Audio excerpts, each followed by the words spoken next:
चलो बच्चों, आज हम लोग फ्लूइड मैकेनिक्स का पार्ट 2 फ्लूइड मैकेनिक्स 1 चल रहा था, जिसमें हम लोगों ने क्या पढ़ा? आइडियल फ्लूइड के बारे में पढ़ा। आइडियल फ्लूइड के बारे में पढ़ा, उसका कुछ बेसिक कंसेप्ट पढ़ा, उसके रिलेटेड थ्योरम पढ़ा, जैसे कि इक्वेशन ऑफ कंटिन्यूटी पढ़ा, बर्नौली थ्योरम पढ़ा। तो ये सब किस पर बेस्ड था? आइडियल फ्लूइड के लिए था। अब हम लोग पढ़ेंगे वैसे फ्लूइड के बारे में जो आइडियल नहीं है, यानी जो थोड़ा सा क्या करता है, फ्रिक्शन प्रोड्यूस करता है। जब वहाँ पर हम लोग पढ़ते थे जो नॉन विस्कस फ्लूइड, यहाँ पर फ्रिक्शन क्या होता था? 0 होता था। तो हमारा अब टॉपिक चलेगा विस्कोसिटी। विस्कोसिटी क्या है? एक तरह का ये फ्रिक्शन अपने सॉलिड में पढ़ा होगा, उसी से मिलता जुलता है, लेकिन ये फ्लूइड के लिए है, लिक्विड के लिए है। अब क्या है, जनरली हम लोग देखते हैं, एक पाइप ले लो, कैसा पाइप ले लो? Cylindrical pipe. तो देखोगे ना, जो उसमें जो लिक्विड होगा, फ्लो करेगा, तो उसके एक्सिस के अबाउट, माने उसके सेंटर एक्सिस क्या है? इसके सेंट्रल पार्ट ये, और ये पाइप है। तो देखोगे जब पाइप से सटा हुआ ये, इसका स्पीड सबसे कम, इसका स्पीड थोड़ा दूर जैसे जाते हो तो स्पीड उसकी बढ़ते जाएगी, बढ़ते जाएगी, बढ़ते जाएगी, और ये सेंट्रल पार्ट की स्पीड ज़्यादा होगी। वैसे ही इसे दूर जाएंगे तो स्पीड घटते जाएगी, घटते जाएगी, घटते जाएगी, घटते जाएगी, घटते जाएगी। और जो लिक्विड हमारा ये इसके कांटेक्ट में रहता है, उसका वेलोसिटी क्या होता है? 0 होता है। जो सटा हुआ लिक्विड होता है, फ्लूइड होता है, उसकी वेलोसिटी 0 होता है। जैसे ही लेयर से सेंटर की तरफ जाते हैं तो इसकी स्पीड बढ़ते जाती है। अब क्या है यहाँ पर, वजह क्या है? जो सॉलिड और लिक्विड के बीच में जो फ्रिक्शनल फोर्स है वो ज़्यादा है, इसलिए इसका स्पीड ज़्यादा है। अब इस तरह से ओपन सरफेस पर जब लिक्विड फ्लो करता है तो क्या स्थिति आती है, उसको देखते हैं।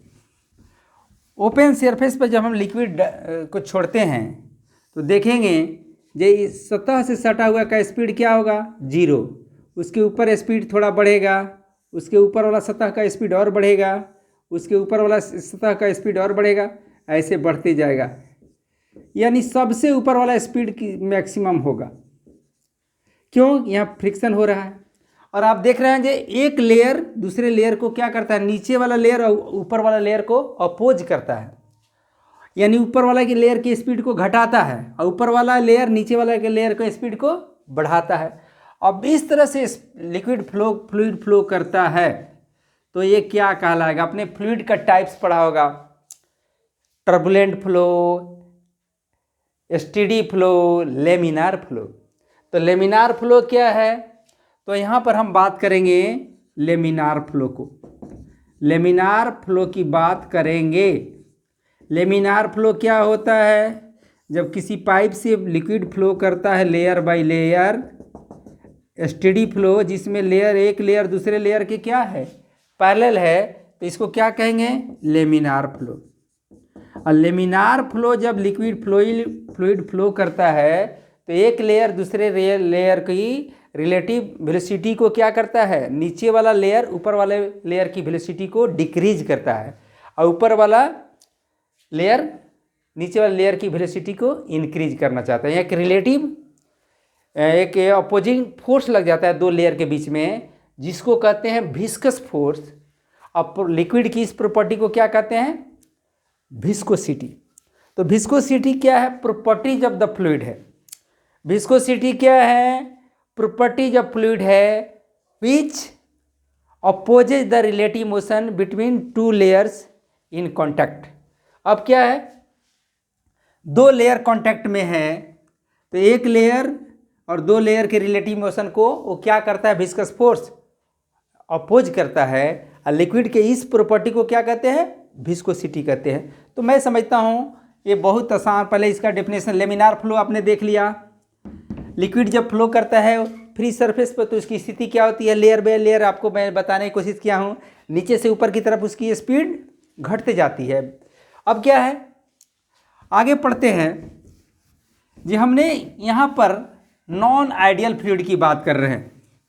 आइडियल फ्लूइड की बात कब किए थे? बर्नौली थ्योरम में, इक्वेशन ऑफ कंटिन्यूटी में ना, वेंचुरीमीटर पढ़े थे तो उसमें किए थे, टॉरिसिली थ्योरम पढ़े थे, टॉरिसिली लॉज पढ़े थे तो उसमें किए थे। लेकिन यहाँ पर हम बात करेंगे नॉन आइडियल फ्लूइड जो विस्कस फोर्स रखता है, जो विस्कोसिटी की प्रॉपर्टी रखता है। तो विस्कोसिटी क्या है? विस्कोसिटी क्या है? तो एक प्रॉपर्टी है, it is a property of fluid, property of fluid है विच क्या करता है? Which opposes relative motion between two layers, between two adjacent layers. It is the property of a fluid which opposes relative motion between two adjacent layers. ठीक है, is called क्या कहलाता है? Viscosity कहलाता है। और जो फोर्स, which force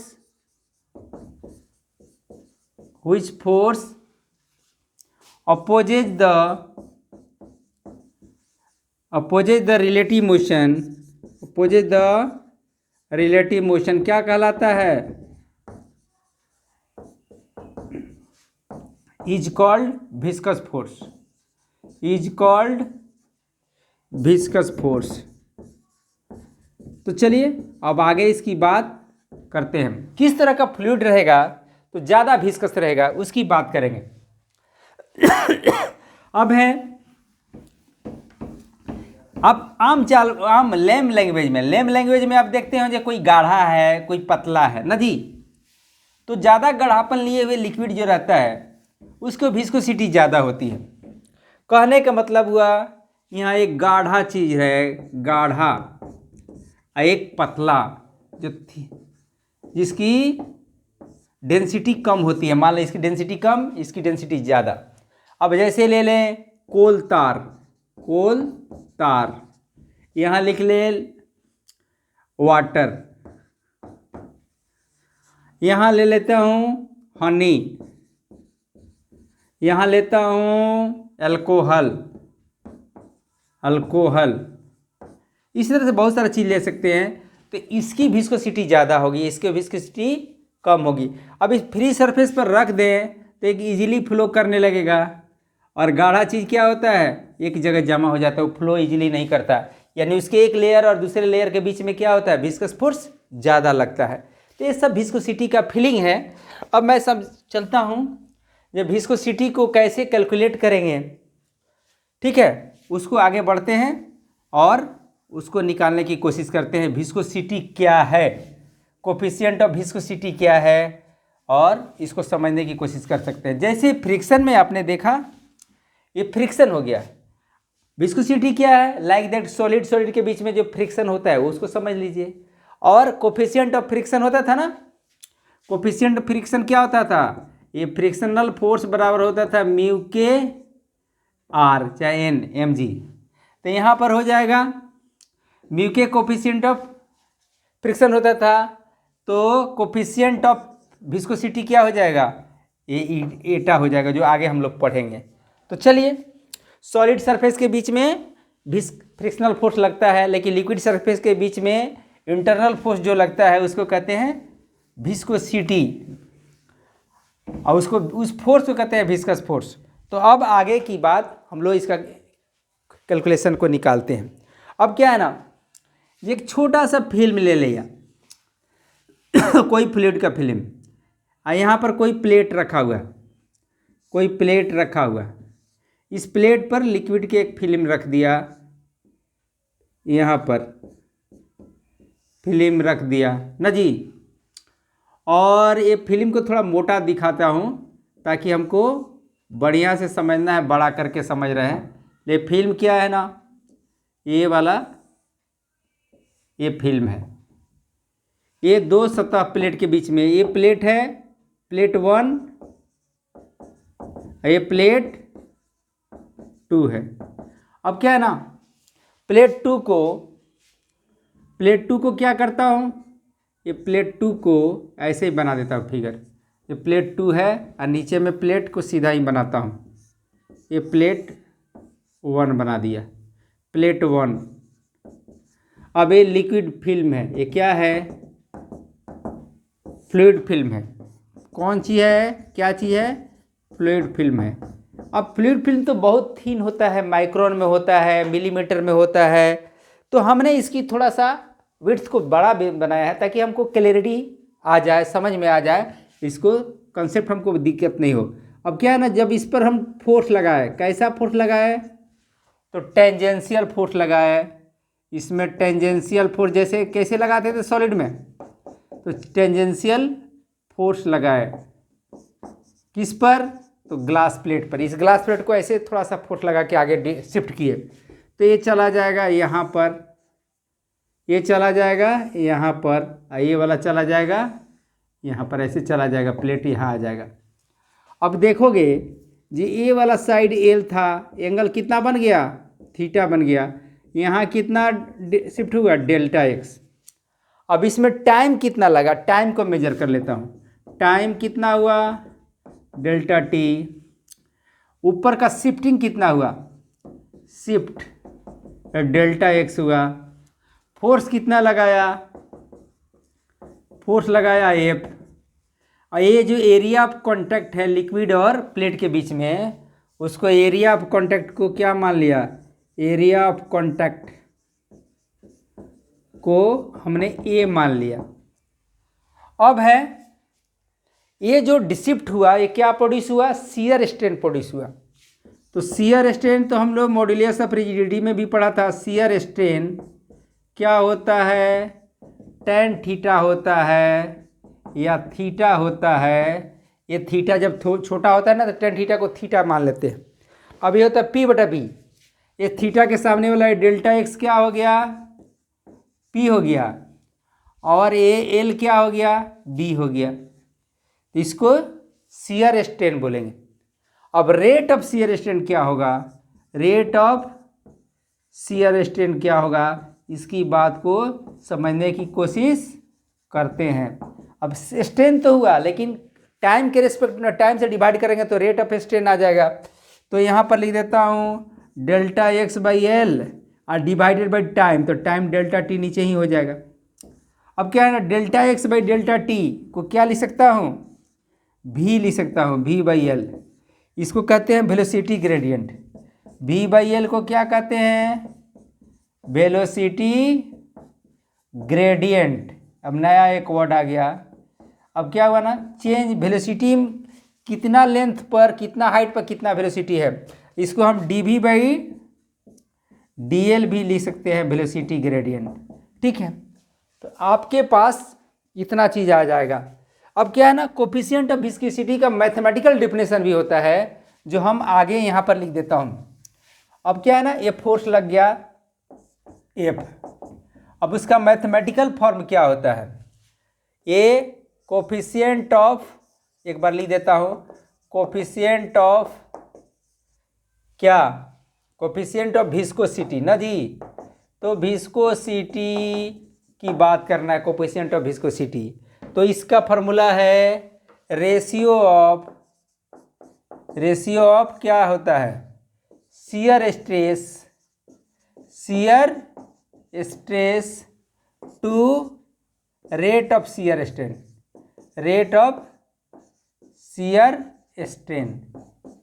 अब इसको लिखता हूँ, एटा होता है coefficient of viscosity, shear stress क्या होगा, फोर्स बाय एरिया, इसका रेशियो किसका, तो रेट ऑफ शियर स्ट्रेन क्या है, यहाँ पर dv बाई डी एक्स, यहाँ, हाँ ठीक है, v बाई एल। वहाँ से रेट ऑफ शियर स्ट्रेन क्या लिख सकता हूँ, v बाई एल। तो हो जाएगा f by A, L by भी। तो ये हमारा फार्मूला आ गया।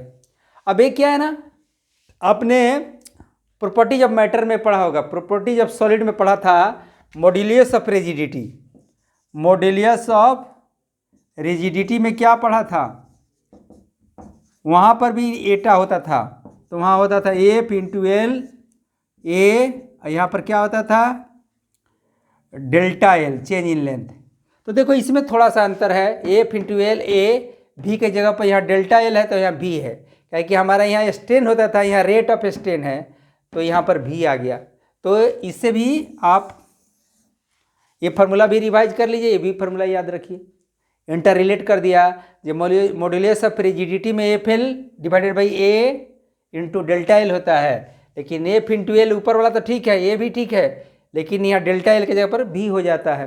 तो हमारा क्या हो गया, modulus of rigid coefficient of viscosity हो गया। तो कोफिशिएंट ऑफ विस्कोसिटी का फार्मूला आपके पास आ गया। तो इसको समझते हैं, इसका यूनिट क्या होगा, इसका डायमेंशनल फार्मूला क्या होगा। तो चलिए अब मैं इसको समझाने की कोशिश करता हूँ, समझने की कोशिश करता हूँ। मैं समझता हूँ को आपको बहुत आसानी से समझ में आ जाएगा। ये एनसीईआरटी में देखिए, साइड बुकों में इसको दूसरे ढंग से समझाया जा रहा है, लेकिन मैंने कोशिश किया एनसीईआरटी आप किताब पढ़ो तो सारे चीज़ आपको ये चीज़ दिखने लगे। एनसीईआरटी में आप विस्कोसिटी पढ़ेंगे ना, और उसमें जिस तरह से समझाया है मैं उसी तरह से समझाने की कोशिश किया हूँ। तो चलो एनसीईआरटी बहुत सारे जो कोटा चाहे अदर कोचिंग के टीचर हैं वो इसी को प्रिफर करते हैं, बताते हैं कि एनसीईआरटी को बढ़िया से पढ़िए। तो एनसीईआरटी की सारी चीज़ों को एनसीईआरटी की किताब में जो लिखा उसी को मैं यहाँ पर कर रहा हूँ। तो इसको देखिए, आपको बहुत फायदा होने वाला है। अब क्या है हमारे पास एटा का यानी कोफिशिएंट ऑफ विस्कोसिटी का फार्मूला आ गया। क्या आ गया, एफ बट्टा ए एल बाई भी ना। अब इसका ऐसा यूनिट क्या होगा, ऐसा यूनिट देखिए एफ बाई ए तो प्रेशर का हो गया पास्कल, पास्कल हो गया, एल का हो गया मीटर। अब वेलोसिटी का क्या होगा, वेलोसिटी का मीटर पर सेकेंड, वेलोसिटी का क्या होगा तो मीटर और सेकेंड ऊपर आ जाएगा तो हो गया। तो क्या हो गया पास्कल सेकेंड हो गया, ये भी एक फार्मूला हो गया। अब दूसरा फार्मूला क्या होगा, ऐसा यूनिट अदर दूसरा भी होता है तो क्या होगा देखिए, ये फोर्स के लिए न्यूटन, एरिया के लिए मीटर स्क्वायर, और एल के लिए क्या हो गया मीटर हो गया। अब भी के लिए क्या हो गया मीटर पर सेकेंड, तो सेकेंड ऊपर चला जाएगा, मीटर मीटर कट गया तो क्या हो गया न्यूटन सेकेंड पर मीटर स्क्वायर। इसको कहते हैं न्यूटन सेकेंड पर मीटर स्क्वायर को कहते हैं डेका पॉइज। क्या कहते हैं डेका पॉइज कहते हैं, ये भी एक यूनिट हो गया। अब सीजीएस यूनिट में पॉइज होता है, सीजीएस यूनिट में क्या होता है, सीजीएस यूनिट ऑफ क्या होता है पॉइज, पॉइज और 10 पॉइज, 10 पॉइज बराबर 1 डेका पॉइज होगा। आप इसको निकाल के देख सकते हो। अब क्या है ना, इसको इंटरलेट करके इसको कैलकुलेट करके मैं आपको दिखा देता हूँ। जो 10 पॉइज बराबर 1 डेका पॉइज होता है, चेक करते हैं इसको जो कैसे हुआ इसको देखते हैं। तो चलिए अब हम देखने की कोशिश करते हैं ये कैसे है। सीजीएस यूनिट में क्या होगा, सीजीएस यूनिट में आप जानते हो जो न्यूटन के लिए डाइन होता है, ठीक है, लेंथ के लिए सेंटीमीटर होता है, एरिया के लिए सेंटीमीटर का स्क्वायर यानी सेंटीमीटर इंटू सेंटीमीटर लिख दिया, और वेलोसिटी के लिए क्या होता है सेंटीमीटर पर सेकेंड, तो सेकेंड हो गया, ये कट गया ना। अब हम न्यूटन में जाते हैं, ये हो 1 पॉइज, क्या हो गया 1 पॉइज इक्वल टू क्या हो गया देखिए डाइन, और क्या हुआ सेकेंड पर सेंटीमीटर स्क्वायर। अब इसको हम ऐसा यूनिट में कन्वर्ट करेंगे तो क्या होगा, डाइन के लिए 10 का पावर 5 न्यूटन, सेंटीमीटर के लिए क्या लिए, सेकेंड के लिए तो सेकेंड नहीं रहेगा, सेंटीमीटर नीचे है ना, सेंटीमीटर स्क्वायर, तो 10 का पावर -4 मीटर स्क्वायर हो गया। अब क्या आएगा ऊपर चला गया तो 10 का पावर -1 मीटर सेकेंड पर मीटर, यही ना हुआ, ओ पर मीटर स्क्वायर हुआ। अब क्या है ना, ये न्यूटन में आएगा, न्यूटन भी आ जाएगा, 10 के 5 पावर न्यूटन। ठीक है, तो ये क्या हुआ, 1/10 ये हो गया न्यूटन सेकेंड पर मीटर स्क्वायर, यानी ये हो गया डेका पॉइज, यानी 1 पॉइज बराबर 1/10 डेका पॉइज। डेका पॉइज हो गया। तो मैं समझता हूँ ये बात आपको बहुत आसानी से हजम हो गई होगी। तब है डायमेंशनल फार्मूला की बात करेंगे। अब डायमेंशनल फार्मूला कैसे निकालते हैं वो तो आपको पहले से ही मालूम है। जो डायमेंशनल फार्मूला निकालने के लिए क्या रूल है।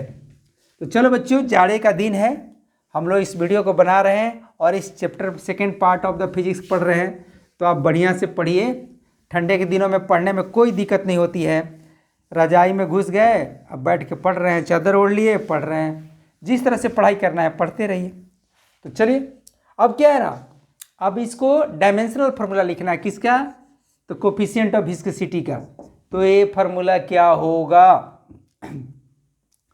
तो एफ एल ए भी। तो फोर्स का क्या होता है? फोर्स का ऑलरेडी जानते हो, एम एल टी माइनस 2। तो M L T minus 2। Length का क्या होगा?